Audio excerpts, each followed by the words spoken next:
Hello everyone and welcome back. After the morning rush calms down, I look forward to my breakfast time. It's like giving myself that much needed fuel to keep going for the rest of the day. Today I'm making uttapam fry as I wanted to eat something nice and spicy. I prepared my idli dosa batter at home and like most people, I also struggled to make a perfect batter earlier. I tried all kinds of rice and whatnot in order to get soft idli, but I have realized that soft idlis or a perfect batter depends a lot on the fermentation process, the weather and the temperature where the batter sits for long. I use the same ratio of 1 cup urad dal with 2 cup rice and follow the same steps as usual.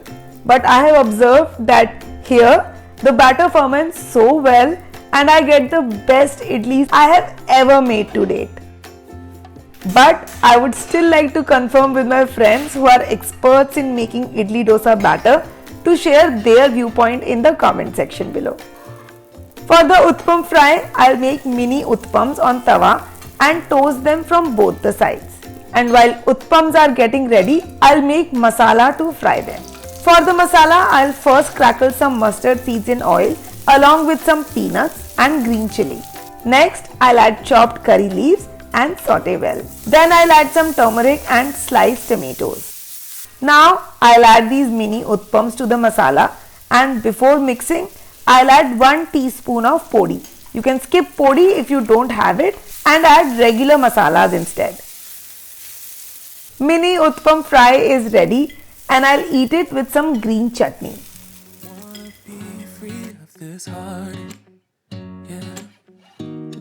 Feel your arms around me. I need you more, need you here, more than I would like to admit. Let's forget about tomorrow. Yeah, should I hide away forever? Festivity is coming and why just house? We should take equal care of ourselves. Today I had the time and mood to do some TLC, so thought of using the same dosa batter as a face pack. This mixture leaves the skin feeling very soft and it also moisturizes the skin very well. So if you are also looking for some no effort TLC, just smear some dosa batter on face. I'll save the rest as a body scrub while bathing. I had bought some mint leaves and had saved some stalks to grow in a pot. I get a lot of sunlight in the balcony, so thought of growing my own mint. By the way, I want to grow my own herb garden here, so thought of starting small to see the success rate first. I had soaked the mini stalks in the water and now that they have tiny roots, I'll just put the stalks in the soil and place them in full sunlight. Fingers crossed, and I'll keep you guys updated on the status of these mint leaves.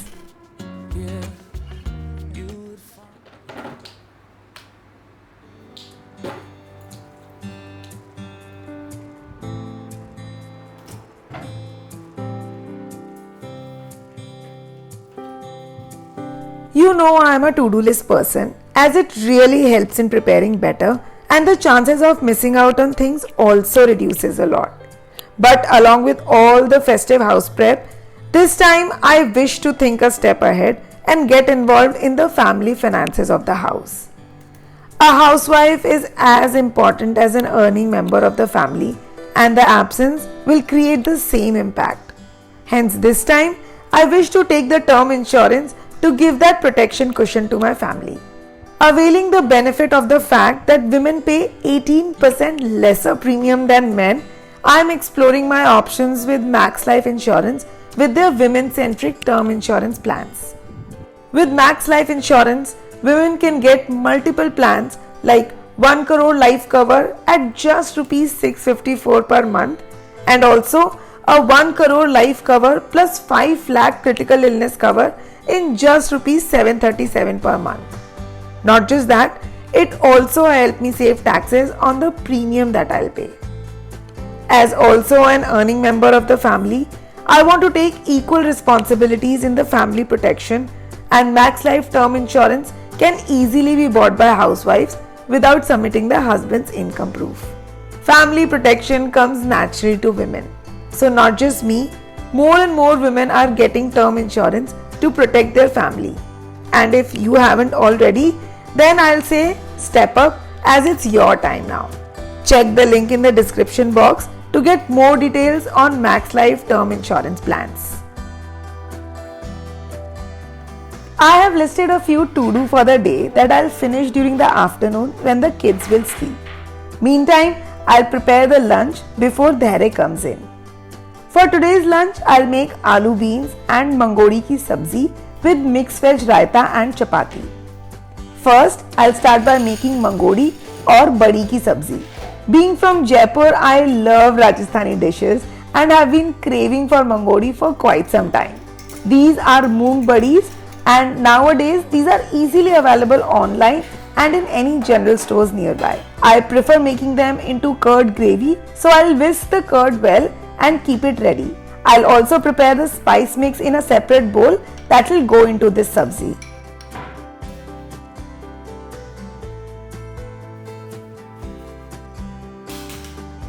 For cooking badi, in some oil, I'll add cumin seeds, carom seeds, hing, some kasuri methi and chopped ginger and mix well. Now I'll add mangodi and toast it till it turns golden brown. Once done, I'll add the prepared spice slurry and after 10 seconds, add 1 cup water as it helps in softening the mangodi well. While that is happening, I'll chop the veggies for aloo beans.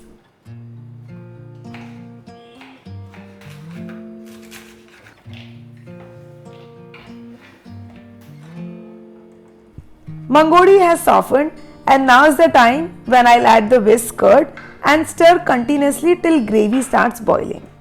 This will take around 10 minutes.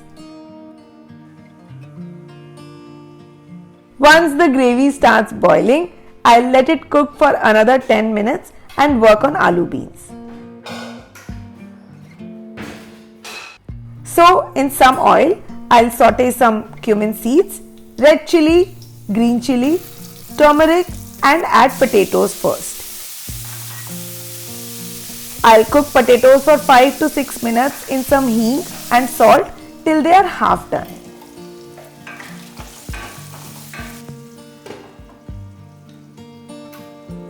In the end, I'll add salt to the mangodi and it is done.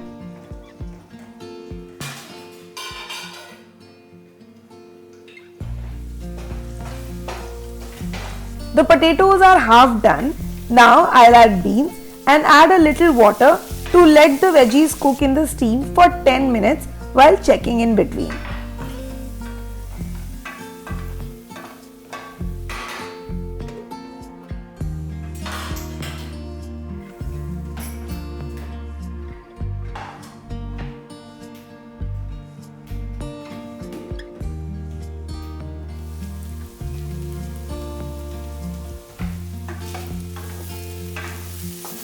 Next, I'll work on the raita.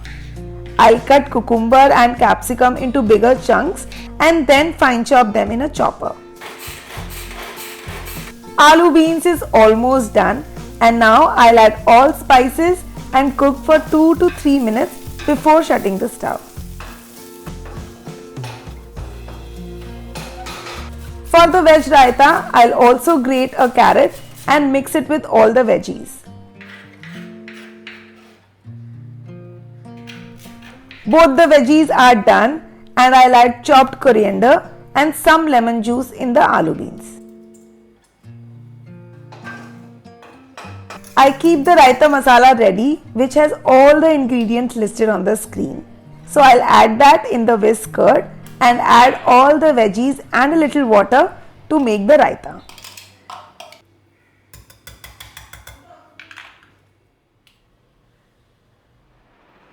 Dhairya comes back home and before food, he munch on some fruits, mostly pomegranate. This is the time we usually sit with some books. Books are a great learning source for kids. Even 30 minutes a day with books helps them understand a lot of things in a fun way. Did you? Show me your teeth.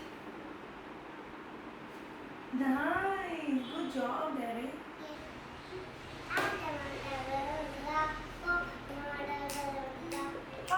टमाटर बड़े मजेदार, टमाटर बड़े मजेदार, एक दिन उसको चूहे ने खाया, बिल्ली को भी मार दिया. Dhairya is 3 and is completely toilet trained. So next, I'm trying to help him with eating by himself. This will take time, but I am also in no rush.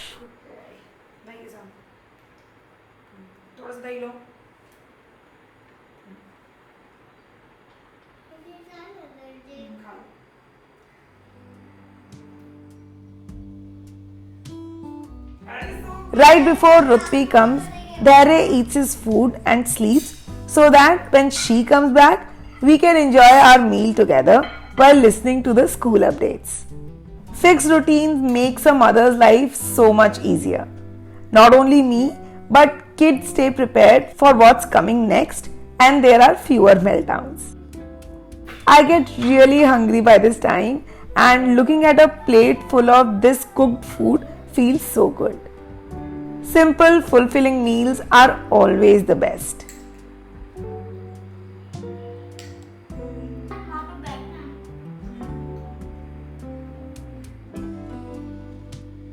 Today I was feeling a bit tired, so after resting for 30 minutes, I thought of doing some very basic prep in the easiest way possible. I'll dry roast some of the items today that I'll need for the festive food menu, starting with roasting some suji. While that is happening on the stove, I'll dry roast peanuts in the air fryer. Roasting food items releases moisture out and helps in increasing the shelf life of the food. I'll air fry peanuts at 200 degrees for a total of 6 minutes while checking in between after half time.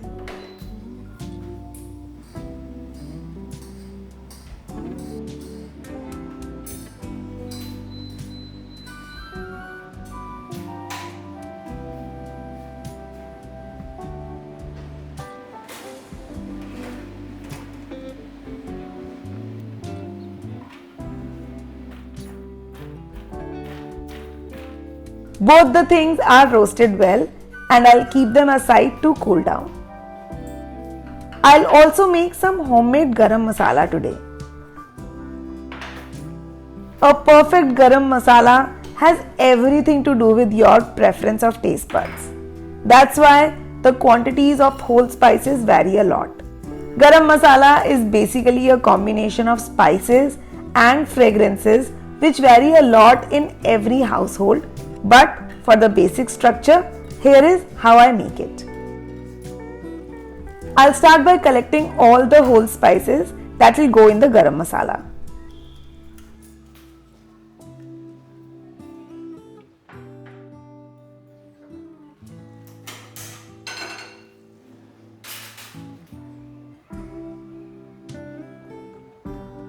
We will now roast the spices together, but only for 3 to 4 minutes, because while grinding also the spices heats up and over roasted spices lose their flavor and fragrance. Once roasted, I'll cool the spices for 2 to 3 minutes and grind them in the mixer. Homemade garam masala gets ready in no time. The beauty of homemade spices is the customization. Since I stay in a humid weather, I make it in small batches and keep it stored in a freezer.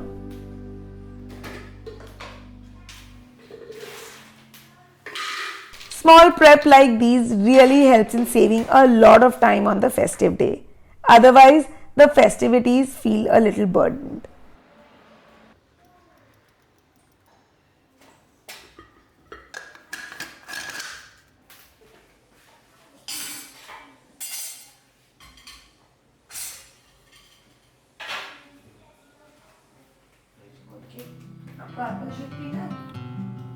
After the kids wake up, I give them some snacks.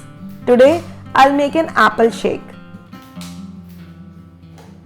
Both Rutvi and Dhairya don't eat almonds, so I prefer to soak them and grind them in their shakes. For the apple shake, in a mixing jar, I'll take some soaked and peeled almonds. Cut one apple. For sweetener, I'll add a few dates, or you can even take jaggery powder, and lastly milk of your choice. Now blend everything and delicious shake gets ready. Because of almonds, it's quite filling and kids also get some change from plain milk.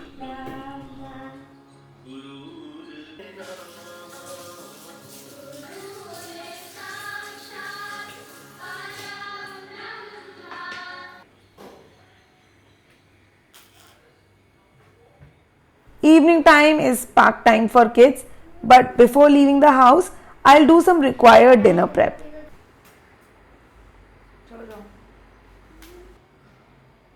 I'll be making dal bati at night, so soaking the 5 pulses for the panchmel dal before leaving the house.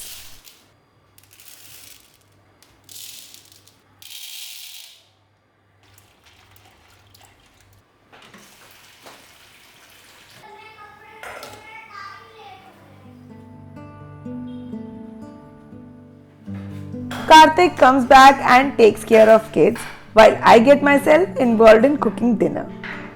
To begin cooking, I'll put dal for boiling. So in the cooker go soaked dal, salt, hing, turmeric and some water, and I'll cook the dal on medium-high flame for 2 whistles.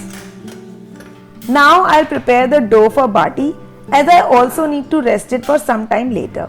For the dough, I'm using 1.5 cup whole wheat flour, 1.5 teaspoon suji, salt, crushed carom seeds and 2 teaspoon ghee, and mix everything well.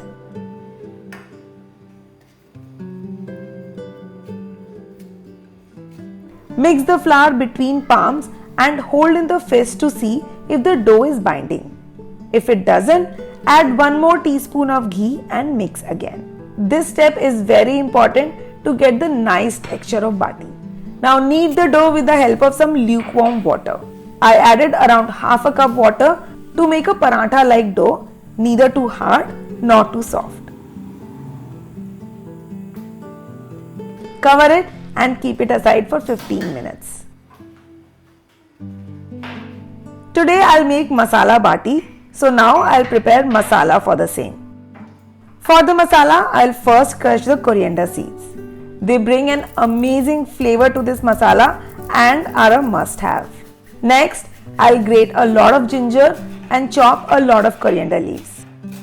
I'll also prepare for the tempering of dal and chop some tomatoes as well.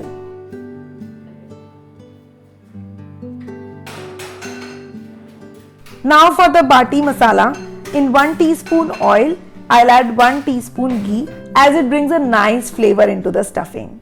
Into this, I'll add some cumin seeds, carom seeds, crushed coriander seeds and turmeric and mix it well. Now I'll add boiled peas and saute for 5 minutes. Since I'm not adding garlic or onion, I'll add a lot of hing to compensate for the flavor. Next, add ginger, coriander powder, red chili powder, Kashmiri red chili powder, garam masala and dry mango powder and roast everything for 1 minute. In the end, crush some boiled potatoes into this mix, add a lot of coriander leaves and the basic filling is done. Take this out on a plate to cool down a bit. Now we can use it as it is, but I'll also add some paneer. I had half left paneer in the fridge, so out of it, I'll grate some part and cut the remaining into small dice size and add to this mixture. Remember to mix the paneer gently into the mixture, as the chunks of paneer should remain as it is. This is exactly how halwai makes the filling with chunky pieces of paneer. Filling is done, and now moving on to the next step of bati. I'll knead the dough for 1 minute before dividing the dough into small sizes. Now I'll make small bowls out of these balls in which I'll be filling the prepared stuffing. By far, I've found this to be the best method to fill the fillings, be it in bati or even in parathas. The bowl is thicker from the bottom and thinner from the edges, and this way it can easily hold the filling without breaking or opening. fill the bowl of dough with more than enough filling by gently pressing the mixture down. Now hold the dough while also pulling the edges upward and pressing the filling down with the help of a thumb. Close and seal the opening and roll the bati one last time. All the batis are made and now I'll bake them in the oven at 200 degrees for around 20 minutes. I'll keep checking and rotating them every 5 minutes.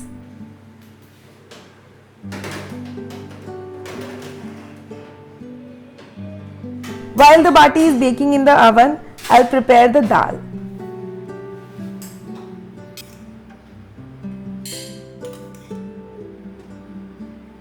Firstly, I'll slightly mix the dal in the cooker, but just mix and not mash, as this dal tastes better with a slight texture. Now for the tempering, in 2 teaspoons ghee, I'll add all the spices.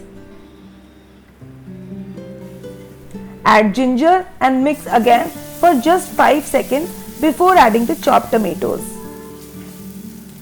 Cook tomatoes till they soften and spices release their oil. In between, I'll check the bati and smear some ghee on top, as this gives a nice golden color to the bati. Once the tomatoes are cooked, add the cooked dal and mix well. This is exactly the texture that should be of a panchmel dal.